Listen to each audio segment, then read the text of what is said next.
F'deċiżjoni mill-Maġistrat Joe Mifsud, il-Qorti ddeċidiet li intervista li għamel Liam Debono mal-programm Xarabank, iż-żgħażugħ akkużat b'aggressjoni u li saq fuq il-Kuntistabbli Simon Schembri ma tixxandarx. Dan għaliex programm televiżiv ma jistax joqgħod jiddiskutu ċerti dettalji qabel ma jkunu nagħlqu ċerti l-proċeduri fi qrati. Dwar dan net live ħal kummenti tal-Ispettur Hermin Mula.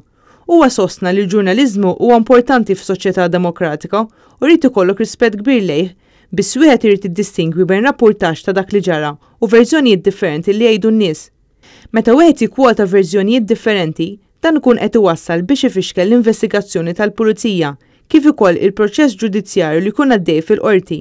Iktar u iktar jekk ikun proċess li se jispiċċa quddiem il-ġurati bħalma huwa dan il-każ. Kull darba li tkellem u der fil-medja, Simon Schembri dejjem qatt attent biex ma jissemma xejn dwar dak li seħħ dakinhar tal-inċident. Hermin Mula temm jgħid li dan sar biex ma jkun hemm l-ebda preġudizzju dwar dan il-każ.